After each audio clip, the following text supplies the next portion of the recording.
tale within that too about the folklore versus the fact of that, but you're absolutely right that it was allegedly, or according to the legend, in response to them saying, the people have no bread.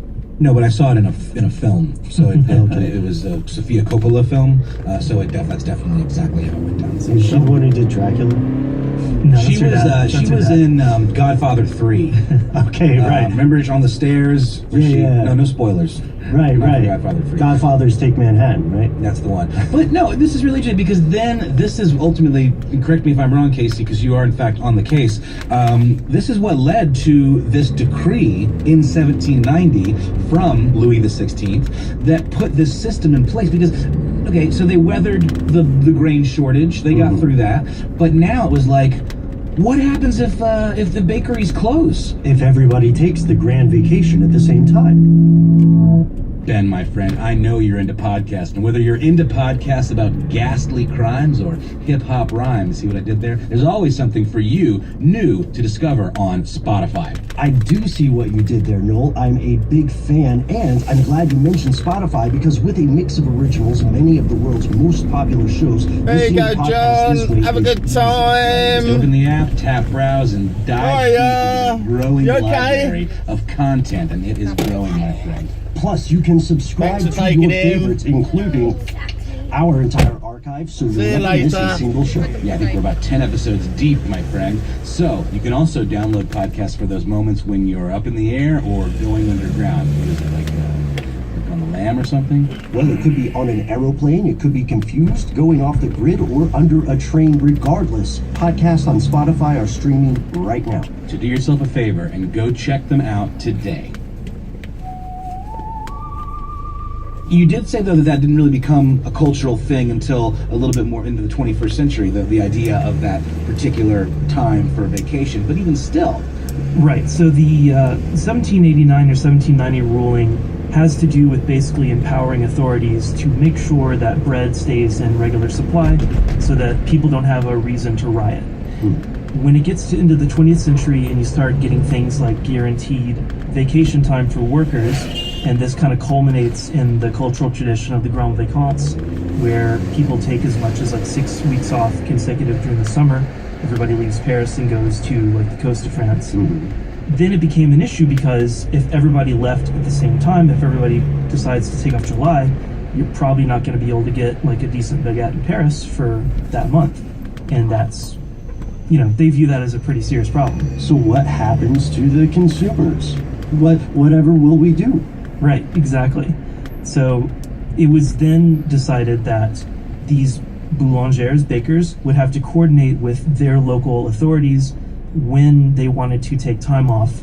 And, it would have to coordinate from all the other bakeries in the area such that you never found like a neighborhood that just didn't have a bakery open. So some would have to go in July, some would have to go in August. And it was half and half, correct? Right. And it almost became like these two groups almost identified, like I'm a Julyian, I'm an Augustian. It's very strange. So this wouldn't be on the case with Casey if we didn't hear a little sample of your dulcet French tones. So could you give us a little reading from this ordinance, Casey? Sure. This is Article number 6 of the Law of October 21st, 1789 against gatherings or martial law. So,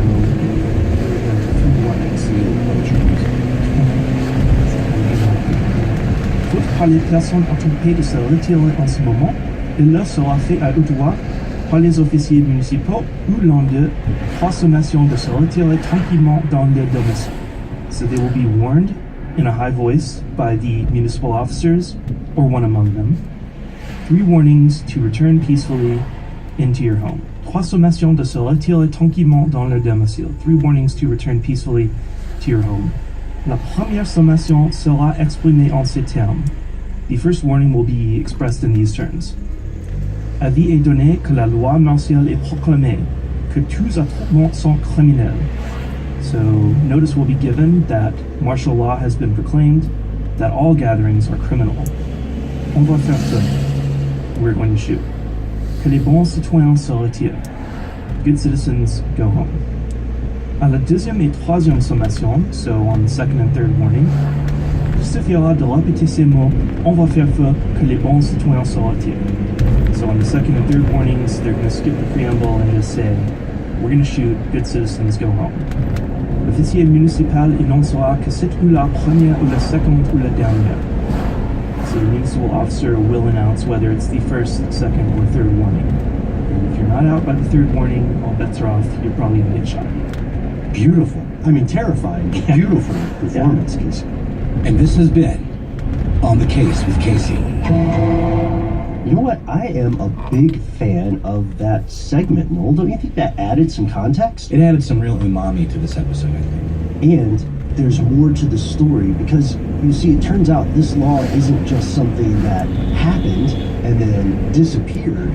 It has been, as we said at the top of the show, on the books for centuries, and it's been periodically revised, rewritten, and reworked, as Casey mentioned, with the emergence of workers' rights. Totally, and because, you don't really see a whole lot of huge, large-scale famines happening in Europe these days, so it was relaxed in 1995, and we mentioned this briefly during Casey on the Case, but half of the bakeries in Paris were able to shut down during the month of July, as long as the other half stayed open. And then bakers were actually required to post notices in their windows of where a customer could get a croissant or a baguette within walking distance, because it was all about this community neighborhood vibe. It was you had to be able to walk there. It was very much part of day to day. You could not be expected to hop a taxi to another part of town. My word, the very idea.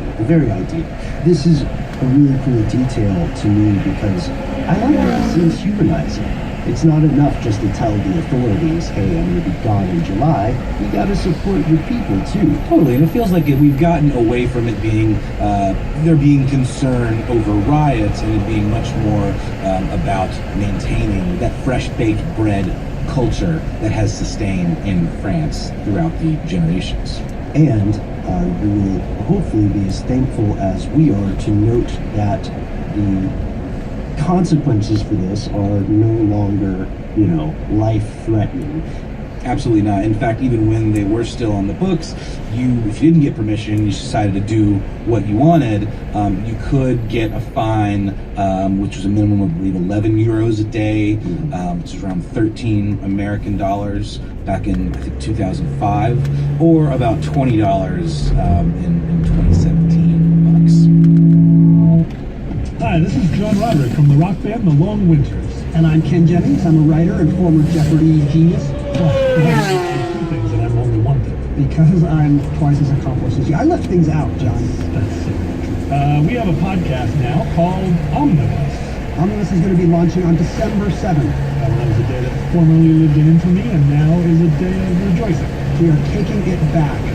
New episodes will follow thereafter on non-infamous days every Tuesday and Thursday. Listen on Apple Podcasts, or wherever you get your podcasts, whether that's at the grocery store or see them laying on the side of the street. We're not going to judge. We'll get handed shoes. You just make sure you subscribe so you never miss an episode. That's right. Subscribe. Listen to me now, so you never miss an episode.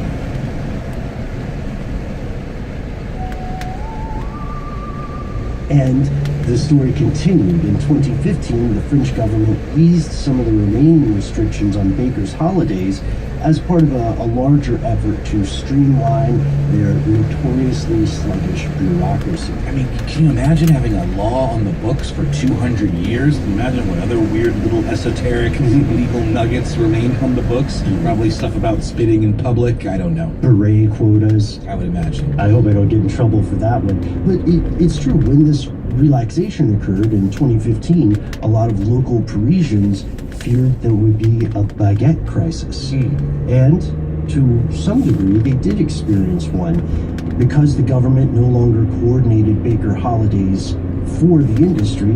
Bakers had a tough time knowing when they should leave. The ones that stayed open ran out of bread quickly, and some were worried that their quality was suffering because there was such an increase in demand. Yeah, because literally for the first time since the revolution, bakers could go on vacation whenever they wanted. Like normies, which is the Baker word for us. Exactly. So yeah, I saw an article in the Daily Mail with some great quotes of kind of like the scoop of how this is playing out today in the streets of Paris. There's a quote from Lynn Siegel, who is a Parisian resident, that goes as such: "I went out to get a baguette